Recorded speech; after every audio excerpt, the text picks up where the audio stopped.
Hi,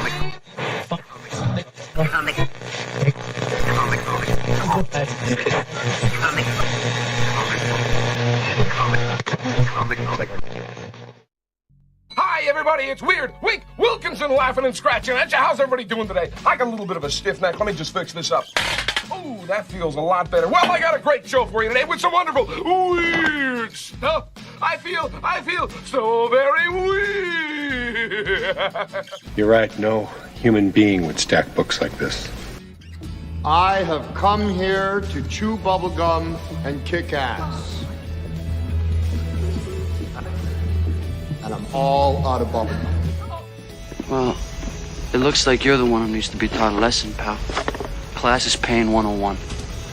Your instructor's Casey Jones. Look, I don't want to fight you. Well, tough rocks, pal. It's a cup of coffee in the big time, yeah. Cup of coffee in the big time. Hey, what do you say we both be independent together, huh? I guess one person can make a difference. Enough said. We have the tools, we have the talent. It's Miller time. Luminous beings, so we, not this crude matter. I said, empty your mind. Be formless, shapeless, like water. Now you put water into a cup, it becomes the cup. You put water into a bottle, it becomes the bottle. You put it in a teapot, it becomes the teapot. Now water can flow, or it can crash. Be water, my friend. You, me, or nobody is gonna hit as hard as life. But it ain't about how hard you hit. It's about how hard you can get hit and keep moving forward. How much you can take and keep moving forward. That's how winning is done. Hey, these aren't my rules. Come to think of it, I don't have any rules. Well, that's great. Either I have a monster in my kitchen or I'm completely crazy. I don't think you're crazy. You know something? Maybe I am insane. Maybe I am insane. Mm-hmm. Pizza dude's got 30 seconds. Mm-hmm. The cream will rise to the top, oh yeah. That's the nicest thing a dog can say about anybody. Human sacrifice, dogs and cats living together, mass hysteria. Enough, I get the point. You know what you need? You need a Brazilian plastic surgeon. I've got one that can see. It's showtime.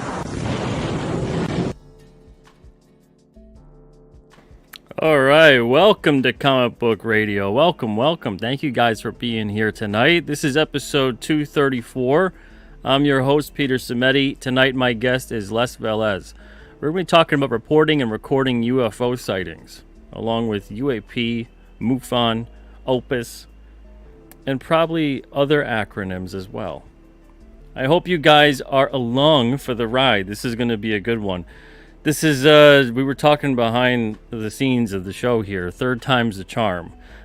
This is the third time now, and it's finally worked. Les is here, and it's going to be a great conversation. I'm looking forward to it. I hope you guys are too.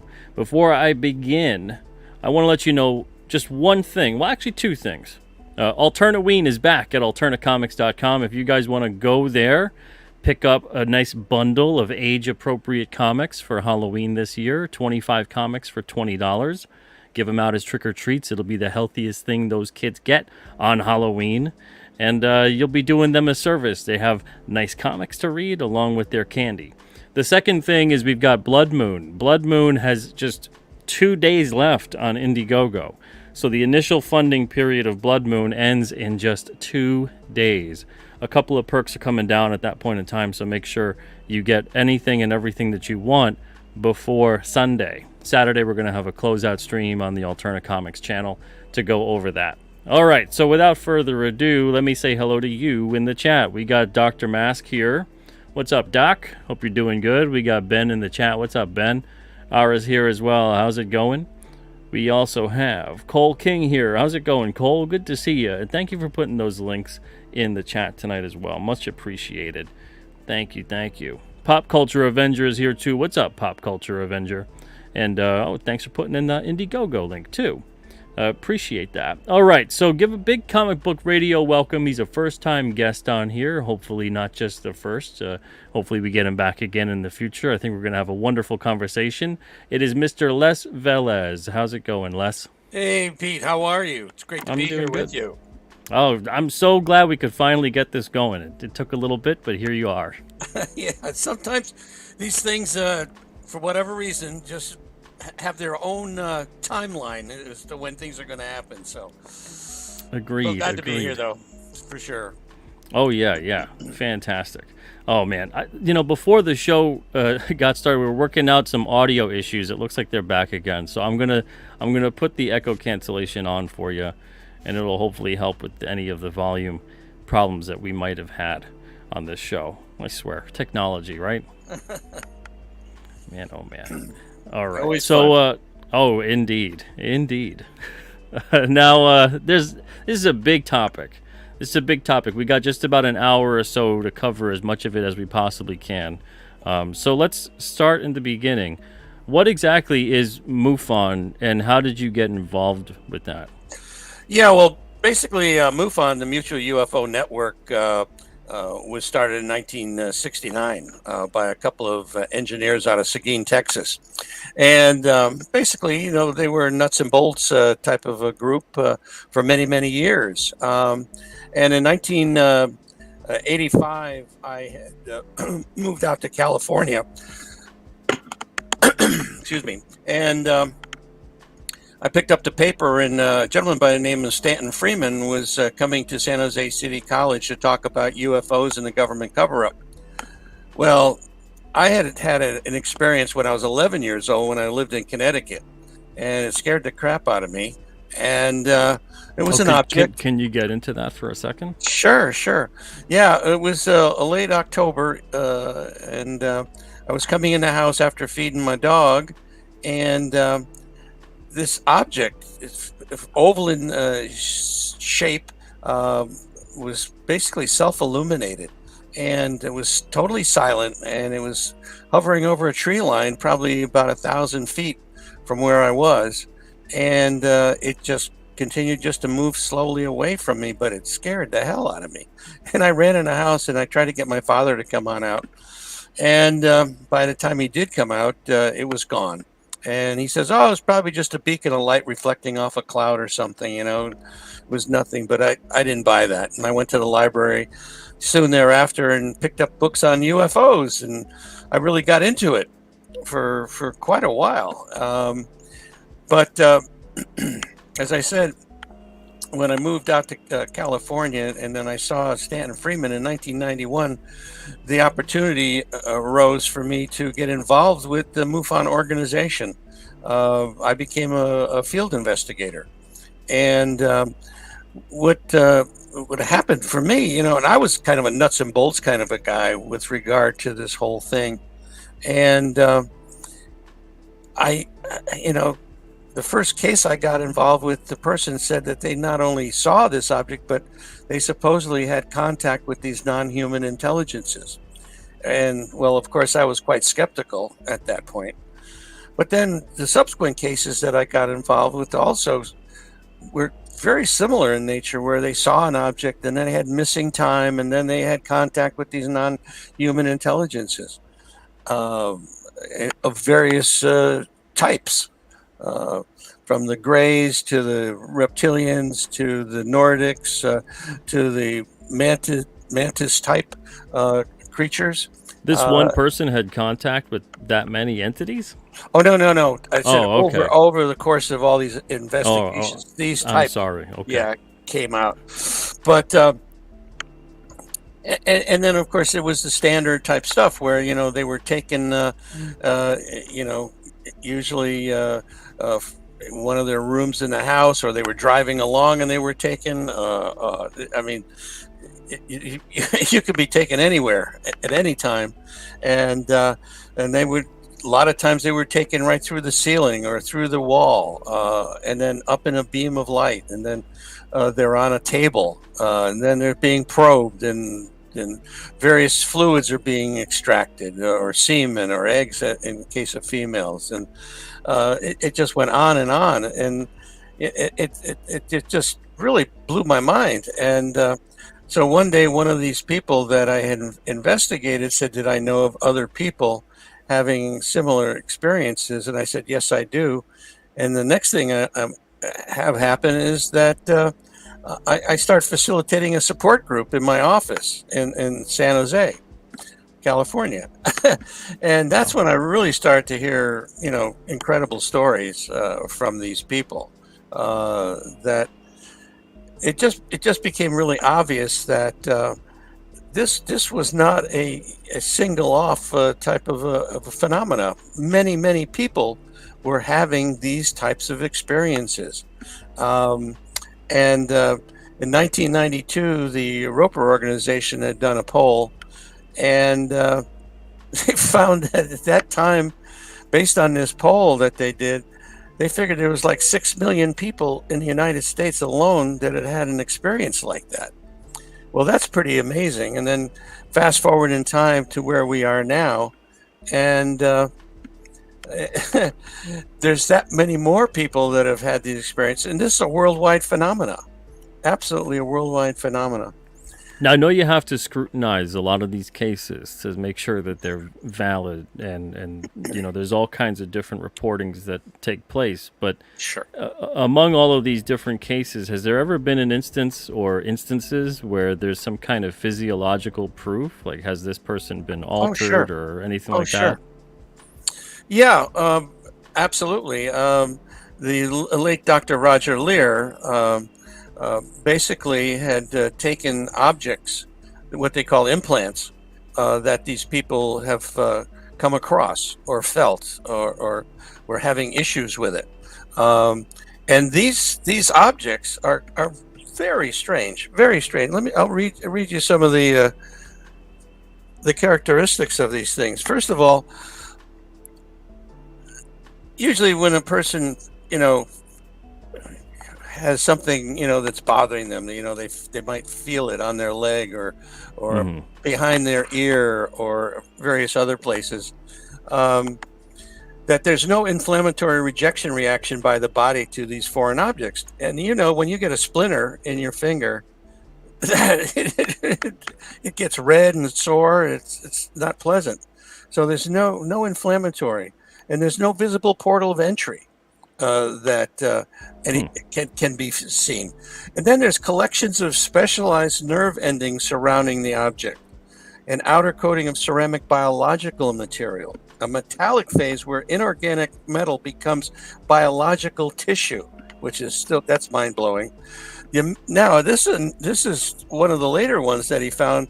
There's emissions of radio waves, which are deep space frequencies in the FM band. Electromagnetic fields in excess of 10 milligauss coming out of these things. So it's like a transmitter? It can be, yeah. Some type of a transmitter. Absolutely. It's emissions of radio waves. So it's, is it a tracking device? Is it a monitoring device? It's, composition of meteoric iron 66. Rare earth metals such as U-236, a single isotope of uranium existing by itself, as well as elements such as uridium, which is very rare and hard to find in the Earth's crust. Non-terrestrial isotopic ratios indicating the involved elements did not come from Earth. Wow. So there is evidence, there is proof. And there's a gentleman by the name of Terry Lovelace who wrote a book, Incident at Devil's Den, where he and his compadre, they were in the Air Force at the time, were abducted. And he had x-rays of these implants, and they were going to be removed. And the day before he went in for his surgery, I guess they did another x-ray, and these objects were gone. They were removed. Wow. So also, and he doesn't remember. He has no memory of having any of that occur. The removal? Oh no, he remembers being on board the craft. Oh, okay. Yep, he has vivid memories of that, and subsequent instances where he was also taken later on probably, I think it was a year or two later, that they came back and got him again. And this time they were more conversant, I guess, if you will, that they were actually supposedly he was able to navigate with the ship, actually control it. They brought him up to the control room and everything. And so, I mean, it's an incredible story. It's an incredible story, but there seems to be absolute proof in the case of these implants that it's very unique. And sometimes these things, when they go after them to try to remove them, they move. They actually move. So to get away from the scalpel. Interesting. Yeah, it is. Wow. It's very interesting. So I did a number of investigations with MUFON. And one day I got a call from the international director of MUFON and asking me if he could give a reporter my contact information. And I said, sure. So, he interviewed me talking about what I was doing for this article in the Monterey Coast Weekly. And after that, I got a call from a woman that read the article and said, I would really like to understand what's going on with my brain waves when I'm in contact with these off-earthly entities. And so when I heard that, I said, well, I don't know how I'm going to possibly help this woman. And so then she said she was working with an emergency room doctor down there. And that got my interest because I had a doctor friend who subsequently became my co-founder in the nonprofit organization that we founded in 1994 called OPUS, the Organization for Paranormal Understanding and Support. So I told him, I said, and he was very interested in meeting other doctors that were interested in the phenomena. So we went down there to see what was up, just to get some more information. As we walked into her house, there was a picture on the wall, and she's standing on the back of this rather large boat, and in beautiful crystal clear blue waters. And I said, what's this all about? She says, oh, I was down in the Caribbean helping these treasure hunters. And I said, really? How are you doing that? She says, well, I was in contact with the captain of the galleon that had gone down. So that started the afternoon off. And so what we found out from her after a near-death experience that she had, she became very psychic and started to communicate with various entities. And so the rest of the afternoon, she started telling us stuff about ourselves that there was no possible way that she could know. We've never met her before. And she's telling us stuff about myself, and talking about Dr. Lipson, my co-founder, and it just blew us away. And so we came away from that afternoon saying, how can we help people like this? And that's when the idea of OPUS was hatched. And so we've been doing this kind of work, and what we do are basically our organizations, a 501c3 nonprofit recognized by the IRS. And we have three things that we do for people. One is we have a confidential online support group that people from around the world, we have almost 400 people in the support group now from around the world, South America, Australia, Europe, wow.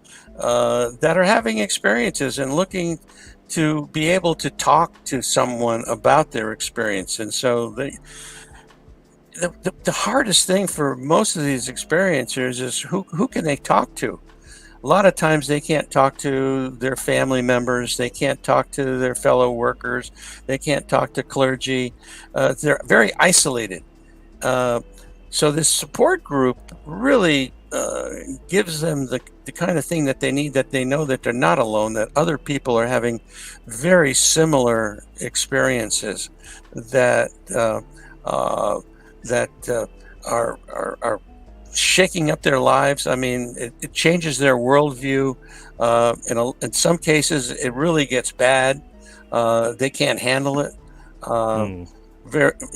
lot of PTSD involved with these kind of things, and so they need someone to be able to talk to. And then the second thing we do is we have a referral network of mental health practitioners and hypnotherapists that we can refer people to, that if that's what they're looking for, that kind of help. And then the third thing we do is we have a group called our EST, our Experiencer Support Team. These are people that are very familiar with these kind of topics, and are able to talk to these people to find out, what's going on, how can we possibly help them, and give them whatever guidance that we can at the time. Now, can we conclusively say that these are all extraterrestrial experiences, or is there any kind of sign that some of this is coming from human beings? Well, yeah. What it is that, is it extraterrestrial in nature? Is it interdimensional in nature? Is it time travel?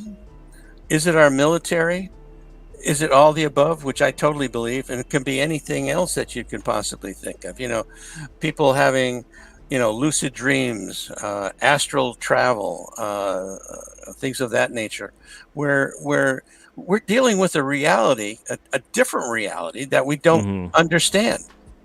And I mean, for us, it may be technology that's so advanced that for us, it looks like magic. How the hell does a person go through a solid wall?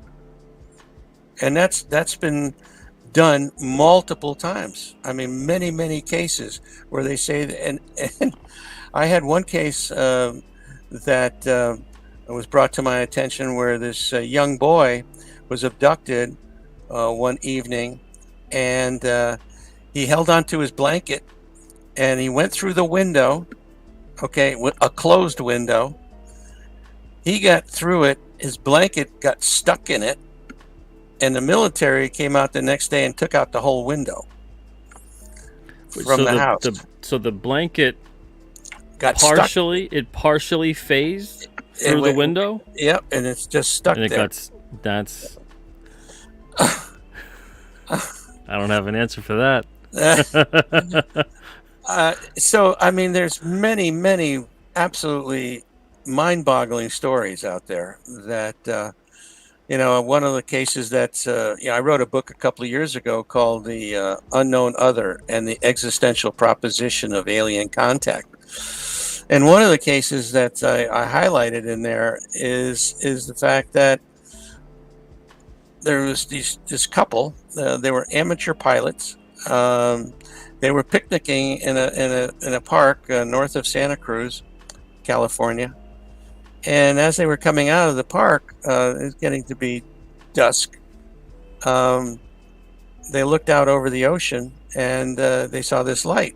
And it got bigger and bigger and bigger until it literally was over their head. And it turned out to be a triangular craft about the size of a small Learjet. Oh, wow. No sound or anything. They...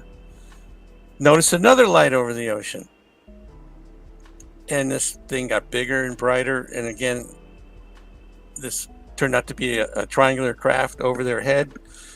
The first one, they felt they were looking at it. The second one, they felt it was looking at them, and they start to become frightened. And these craft basically went into a canyon that was behind where they were standing, and there was 5 more lights over the ocean. But at that point, they decided to leave the park. And this is a pretty rugged park. And getting out of there, even during the day, it's dark because of the density of the forest around there. And there's a lot of rocks. It's rugged. And they felt like they were floating. And they just kind of went down this path in the dark. And they said when they got to the bottom where their car was, that was the last thing they remembered until 3 hours later. They ended up in this restaurant, which is from that where they were is only like a 10-minute drive. They lost 3 hours of time, and they ended up in this restaurant. They don't know how they got there or anything. Wow. And so sounds very similar to the Betty and Barney Hill incident. Oh, of course. Yeah, these things are not uncommon. They're not uncommon. They seem to have a standard plan, if you will, to how to abduct. They have a book, how to abduct humans. Now, is there a commonality between the people who have these experiences, whether it's that they are abducted or they have certain things done to them? Is there any kind of shared commonality here? Well, as far as the types of things that are done to people, okay, that seems to be relatively common. People are brought on a craft, they're laid on a table, the various fluids are extracted, they're probed in various ways, a lot of them very painful, and then they're 9 times out of 10 they're brought back, and some of them have conscious recollections of exactly what happened. Others come back, they don't know what happened, but they have this nagging feeling that something did happen. And so then they may go to a hypnotherapist to try to dig deeper into the situation. And then as far as the types of people that are taken, it's a mixed bag. I mean, you got Native American types seem to be a group that has a lot of contact. You have military people that are having contact. You have families that if someone in the family has had an experience, generally speaking, either their parents or their grandparents, or they seem to be following families. Okay. And so they're following lineage of. Yes, exactly. Okay. Yeah, they seem to be doing that, and I think it's because they're monitoring their experiment. There's been a lot of talk that these non-human intelligences manipulated our genome, and to the point where we are who we are now. The scientist at Stanford University, Dr. Gary Nolan, has talked about the fact that geologists say that the planet is 4.5 billion years old, and then he said that the genome mutates about every 600,000 years, and in order for us to be where we are in the evolutionary process, the Earth would literally have to be 9 billion years old, okay, unless somebody messed around with our genes. And Dr. Nolan is an experiencer himself. He's had his own personal experience, and he's been very much involved with monitoring these abductees. And they've done MRIs on people's brains, and they found that in the area of the caudate and putamen, there's a lot more connections in these people that have been abducted, and they have psychic and telepathic capabilities, in some cases telekinesis type of capabilities. And I think what we're seeing is an evolutionary next step for mankind, and that these people end up connecting with other people that have those qualities in their brain. So I think, I can't speak for you, but certainly for me, I know I'll be Neanderthals compared to these people that are coming down the pike now. So, is there any guess as to the motive behind this? I mean, is it to help? Is it to hinder? Do we have any kind of a guess? It's both. It's both. You have supposedly multiple alien groups. Some of them are concerned about us. They've managed to shut down our missile complexes and things of that nature. They're very concerned with our nuclear capabilities, and so I think, if we start tossing, nukes around, you can only hope that they would step in and shut it down like they did here in the United States in a couple of places. And this has happened overseas in Russia even. Matter of fact, in Russia, they turned them on. They turned on, like ready to launch type stuff. So you have, I think just like we have here on this planet, we have good people and we got bad people. Same thing's going on up there. We have various groups that are good, others that are not so good. And so far, the good guys have been winning, I guess, because the bad guys haven't done much to us at this point that we are aware of. Let's put it that way. So do you think that there are different alien species on this planet working with various groups of people that are in power? Yeah, that certainly is what you hear. This Israeli General Haim Eshed wrote a book a year or so ago that he talked about the fact that we are working with the alien race. We have bases on the moon and Mars already, and that we have been, working with them for quite some time. And the aliens have said that the reason why they haven't come out of the closet, so to speak, is the fact that they say that we are not ready.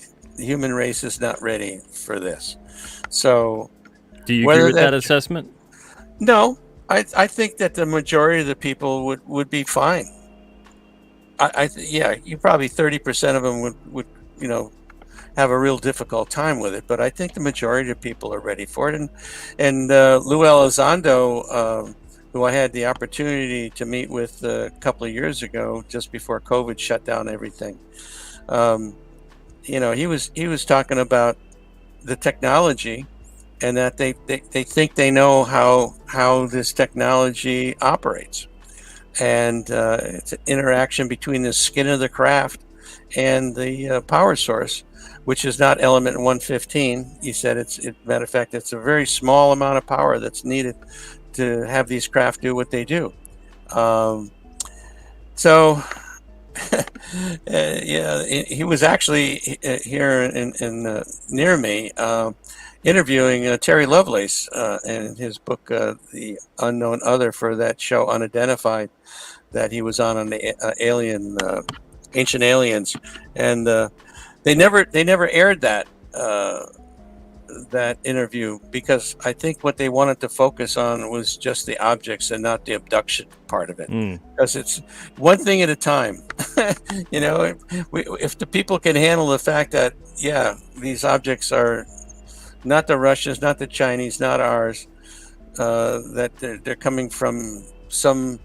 And matter of fact, when Grush was interviewed, he talked about the fact that they're interdimensional, and which a lot of the abductees talk about that. First thing they talk about is the Greys, these little worker bees that seem to do all the dirty work, and then they talk about orbs. Orbs are huge now. I mean, never been like this. Seems like the orbs are in much more common factor, and a lot of them talk about they're actually portals in some cases. And I've been involved with one. This was in Sedona, Arizona, and I was on the back porch of this person's house. And this person had psychic abilities that, they could feel when something was around, and they had a digital camera, and they would start taking pictures. And a lot of these pictures, you never saw anything with your naked eye, but when the film, the thing came up, digital representation, you could definitely see these objects. And one of them was this like yellow, very yellow, with a red little cap on it, and every frame, this little red cap on it was turning and changing. And one of the pictures that this person showed me, you could see in the orb itself typical gray alien head, okay, but not one, multiple, because one was like right close to the edge of the portal. And then there was another one in the background looking in a different direction, and then a third one again looking in a different direction. And I think some of the latest stuff at the Skinwalker Ranch portends of the fact that we're looking at portals. All of a sudden, these things open up and things come through, and things go out the same way they came, and it's just fascinating stuff. Could these basically be like wormholes, like an Einstein-Rosen bridge? Well, I think that that may be one of the ways they may be getting here, but maybe that's could be one of the ends of those portals, is that it ends up in something like that. It's possible. It's absolutely possible. Yeah, absolutely possible. But it's a phenomena that is baffling, and I know that our government definitely has a lot more information that they certainly have not shared, and for various reasons, whether it's national security reasons or some other more devious thing. Yeah, now that brings me to something I wanted to ask you about. I constantly hear about how this sort of stuff is like a national security risk and whatever, and to me that's kind of an admission that these things exist. Now, in regards to it being a national security risk, it feels like we would be dealing with things that are far more advanced than us. If they wish to do us harm, they very well could. And I tend to not lean towards national security risk when it comes to this sort of stuff. And if anything, it's always funny to me when I hear about national security risk, because I think like this sort of thing would be a global security risk if they actually have they're not just going to target one nation and then kind of leave everybody else alone. So in regards to these kinds of beings, is there any proof that shows that they are violent towards us and that we do have reason to fear them?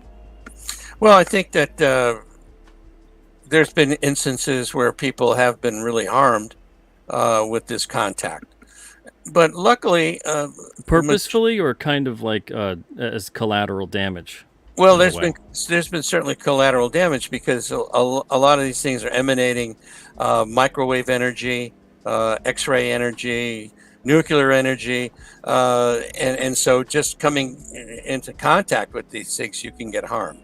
But then there's more overt ones where you've been abducted, and that the experimentation, if you will, is so drastic that people come out of it with real issues. A lot of them have come back with very autoimmune type diseases afterwards for whatever reason. And then there's other cases where people are sick. They have an experience, and they come back and they're healed. There's been cases of people with regaining their hearing, and getting their cancer cured and things like that. Exactly. Matter of fact, I had gone to a MUFON symposium. This is years and years ago, and I was on a plane coming back to California, and I happened to sit next to this woman who was the head of St. Jude Hospital, and we started talking, making small talk, and found out that I'd been to this UFO conference and everything. And she says, "Oh wow, that's really interesting." And she says, "I got a story to tell you." I said, "Okay." She said, "Well, before I became the head of the St. Jude Hospital, I was working at a place, and we were treating cancer patients, and we were about to operate on this woman the next morning, and so we came in to get her that morning, and she said to the surgeon, I don't need this surgery." And he says, "What do you mean?" He says, "Well, they came last night and they took care of it." And they thought she was just freaking out, So they took her into the surgery amphitheater, and but they said, well, just to make sure, we better go check, make sure that that this cancer is there and where it is and all that. Sure enough, they did another X-ray, and everything was clear. It was fine. They had come and they took care of her. And so there's many stories like that, very positive stories, but you have the negative ones where people are harmed, and maybe not necessarily in a overt way, but by means of whatever type of experiment they were doing or investigation they were doing. And I think this is almost like a school. I mean, what we go out and we'll pull a dolphin out of the water, okay, and we'll tag him. We'll take his blood, probably do the measurements, do all that kind of stuff, throw him back in the water, and then a year later, we're out there and we pull the same dolphin up because they have a tracker on it, and they do the same thing. They take some more blood samples, they check the tag. It's all very similar. And I think you have generations of these entities that, bring their students here. And, okay, this is how we do these things, And we're not at the top of the food chain is another way to look at it. And so, just hope that, they don't like us in a way that we like beef or chicken. Yes. Now, okay, I'd like to get your take on this. I'm sure you're familiar with the cattle mutilations and other various animal mutations that have taken place. What is going on there? What are your thoughts about that? Okay, well, one of my very good friends is Linda Moulton Howe, and she's written a couple of fabulous books on that whole subject. An Alien Harvest is one of them, and as a matter of fact, she's on our advisory board for OPUS. She's a wonderful lady. She's done a lot of work in that area, and and I myself have come across a mutilated cow in New Mexico, and it was obvious that this cow was dropped on its horns. They were twisted. Twisted, and then all the usual things where big chunks of the jaw, the meat on the jaw is missing, the tongue is missing, the rectum is cored out.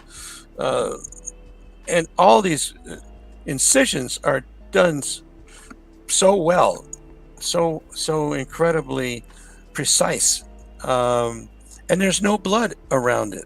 There's no blood. It's all the blood is gone. There's been farmers that have seen these cows taken up in a beam of light and brought on board a craft. One of the other board members for OPUS, Ruben Uriarte, it was the state director in Northern California, got involved with a case in Washington where these basically woodsman type guys, they were out there, lumberjacks, I guess, doing some work, and there was a herd of elk that was not too far away from where they were working, and this craft came in. They all saw this craft come in and then pick up one of the elks in this beam and just took it away. It totally freaked them all out, obviously, and the information that they were able to give to the investigators was remarkable. It's quite a case. So, and then you have people like Politis. Was it? I forget his first name. I think it's David Politis. With these missing person, 411 stories about people that going on a walk, and all of a sudden they're gone. They just disappear. It's like they went into a portal, or they find really weird stuff afterwards. So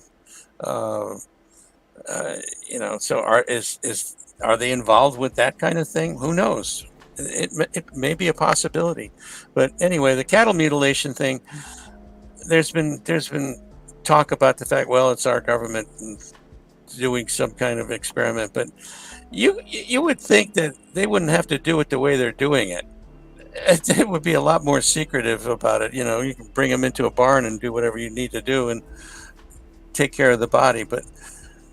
And then on the Skinwalker Ranch situation too, I mean, in the beginning with the Shermans that own the property, strange creatures, strange sounds. 1 minute a calf is standing near the farmer, and the next minute it's not standing anymore. It's filleted. It's just opened up, in a matter of seconds.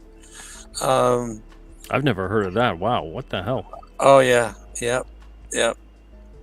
There's some scary stuff. And there's this incident down in Brazil where these UFOs came in and were actually hitting people with rays, and a number of people were sickened by it, and so there's been some negative things that have gone on for sure. Okay, so in terms of disclosure, then going back to the national security issue, because there obviously has been a lot of time, money, research, a lot of different projects and operations geared towards this subject, towards these things. If we aren't going to be alerted about any of this stuff, and we can't really know what to expect or be on guard about it, that seems like something has gone awry in the government more than usual. Yeah, no, I can't argue with you in that regard. Although, these congressional hearings that Grush and Graves and the other gentlemen were involved with were so bipartisan. I was blown away. I mean, you had Democrats and Republicans that usually were, going at each other tooth and nail, and they were in total agreement that this is important. This information has to come out. And they've been getting stonewalled, and they're very upset. So you have the Pentagon and the DOD that doesn't want this information out there, and then you've got our congressional leadership that does want it to come out. All right, and you have other actors like Lou Elizondo, who just wrote that book Imminent that just came out, so. And have you met or spoken with Lou Elizondo? Yes. Yeah, I mentioned that earlier. That okay, I thought you had. Yeah, and he was really super about it. I mean, he talked about the fact that we know a lot more than what's being put out there, and again. He's in a precarious situation too, and he's had to engage a lawyer because of all the issues that he's had since he's come out. There's been a lot of pressure on him and his family. I'm sure he's already gotten warned, and that's why he's coming out with all this stuff, because if they off him, then, all this information is out there, and it's gonna be something that I think, hopefully, maybe not in my lifetime, but in your lifetime, that this will all be like, oh yeah, sure, we already knew that. The people are just like, most people, you get up in the morning, you have breakfast, you go to work, you come home at night, have a beer, have some dinner, watch some TV, go to bed. Next day, you do the same thing over and over and over and over again.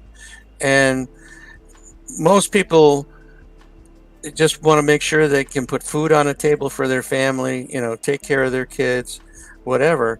This whole subject is not even in their realm of consciousness.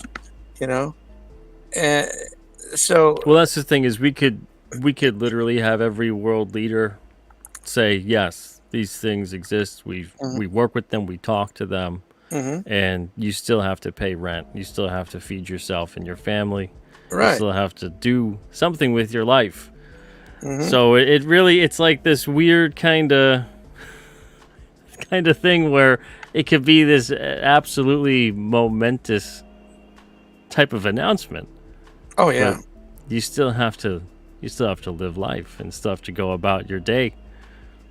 That's absolutely true. And some people that have these experiences I mentioned earlier have a really difficult time trying to integrate that into their lives, these situations. Some people are able to do it okay, and the people that cannot, that's when they end up contacting us to see what we can do to help them.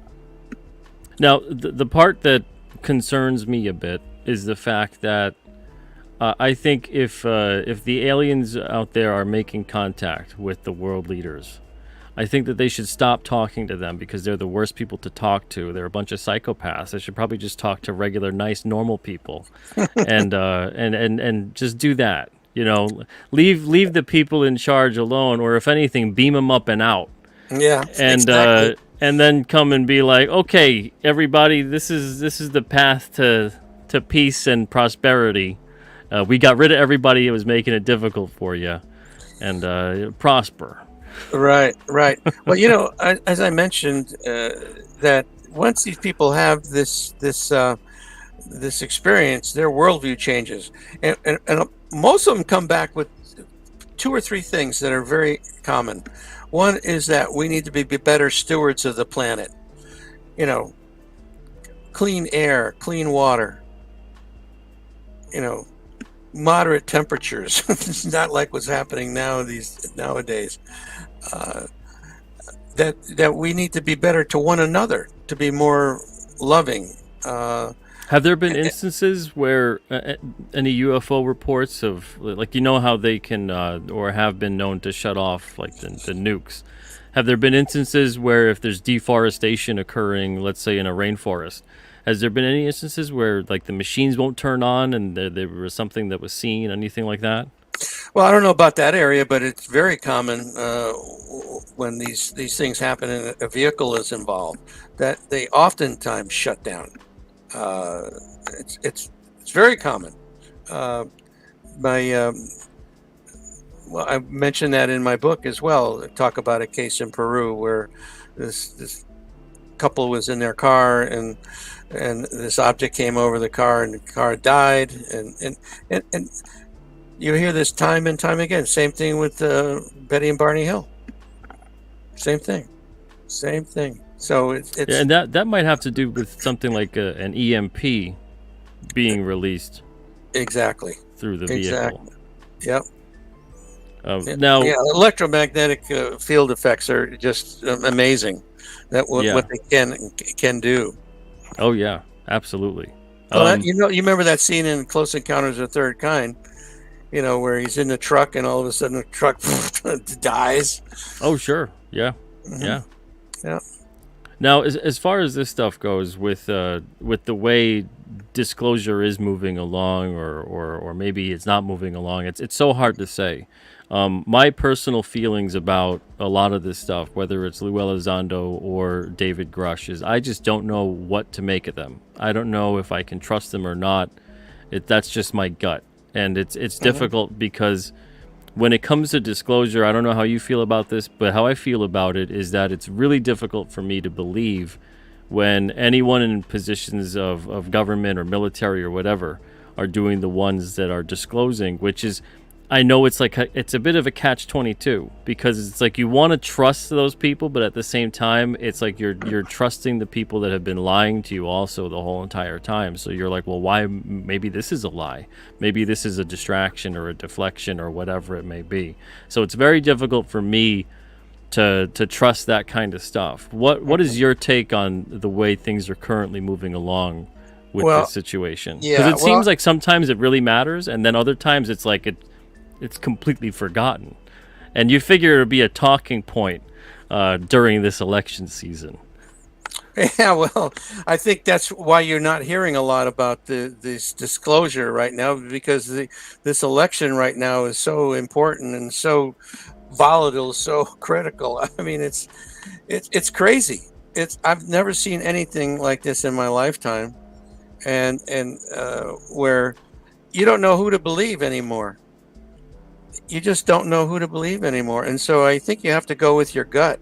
You know, if you feel, in my particular instance, I've had the privilege to know a lot of people, quote unquote, on the inside, and what they're coming back with time and time again is that, yes, we do have crashed vehicles, we do have alien bodies, they're real, and that it's a multitude of different things. It's not just one thing or one race of aliens, or it's very complicated.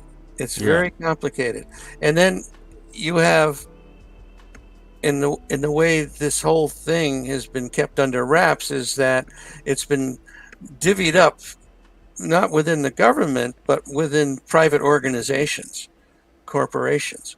And they don't want to lose the gravy train on this thing. If they're trying to back engineer what's going on, they want that money to keep coming in. And so you've got these factions that want it to come out and don't want it to come out. Yeah, I think you really nailed it with that one. Yeah. Yeah.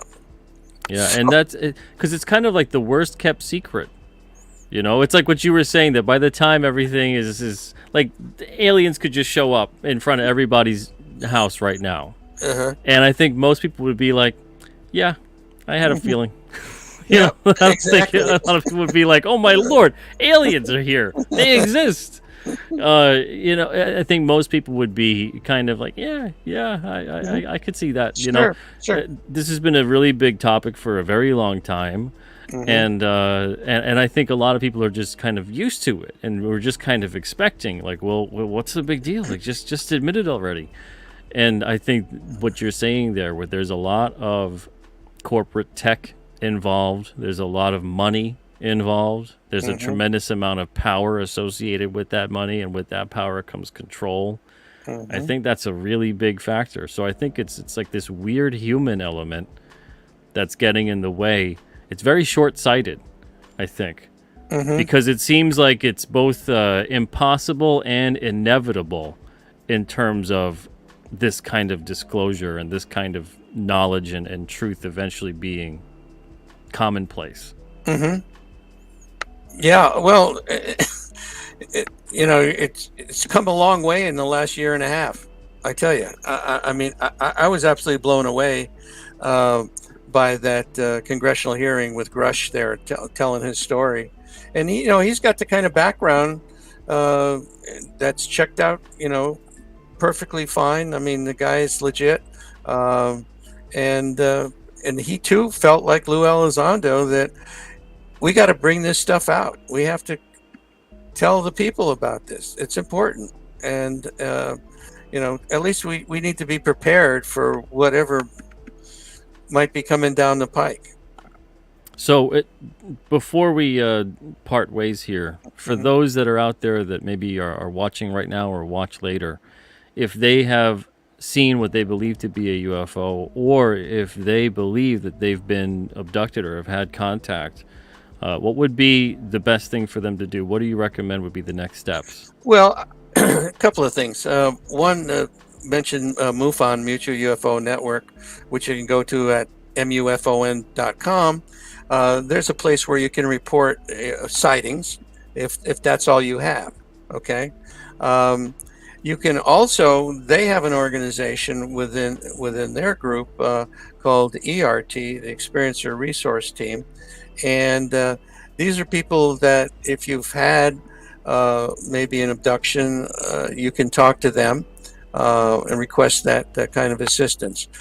Or you can contact our site, the opusnetwork.org. And as I said, we have a totally confidential online support group, which is very unique. No other organization has that kind of setup. So they can be anywhere in the world. As long as they have a computer, they can talk 24/7, tell their stories, ask their questions, get advice.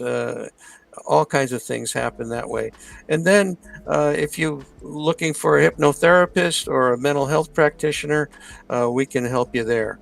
And then we have the triage group as well, people that can talk to you one-on-one and find out, where do you want to go with all of this. So that's it, right? It says there, opusnetwork.org. Just go there and there's a support button if you're looking for support, and you can tell us what it is you're looking for. All right, fantastic. Well, Les, thank you so much for stopping by tonight and having this conversation with me. I really appreciate it. Anything that we didn't get to that you wanted to get to? Well, actually, I think we covered the high points. One of the other things that we do have done is research. Back in 2007, 2009, we did a research study that was funded by MUFON called the Omega-3 study, where we took 71 people that said that they were experiencers and 51 people as a control group. And we basically found that these people did not have a psychopathology. They were totally sane. Their worldview changed, as I mentioned, to the positive, being, better stewards of the planet, being nicer to one another. We also found out that their temporal lobe activity in the experiencer group was different than in the control group, which is a very interesting thing, which kind of melds in with what Gary Nolan has said at Stanford University about the differences in the brain area.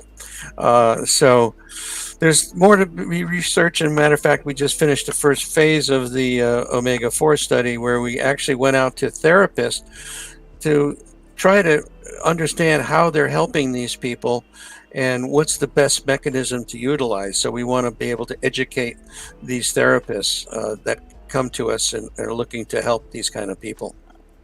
Oh, fantastic. That's an interesting study. I'll have to look into that. Yeah, it's on the Omega-3 in the first phase of the Omega-4 is on our website, opusnetwork.org, in the article and document section. And then also I have a book on Amazon called The Unknown Other and the Existential Proposition of Alien Contact, which talks about all the aspects of the phenomena, physical, psychological, and a lot of data from experiencers. There's like 25 stories from experiencers, and some of them would just blow your mind. Wow. So check it out. All right, absolutely. Well, Les, thank you so much again. This was great. Everybody in the chat, thank you guys for being here as well. Thank you all so much. Man, this was really interesting. Les, we'll do this again in the future. I really appreciate the conversation here. I look forward to it. Thank you very much, Pete. All right, fantastic. Everybody have a wonderful night and an even better tomorrow. I'll see you guys soon. I'll be back here tomorrow night at 9 o'clock Eastern, and I hope you guys will be here too. All right, everybody take it easy and see you soon. All the best.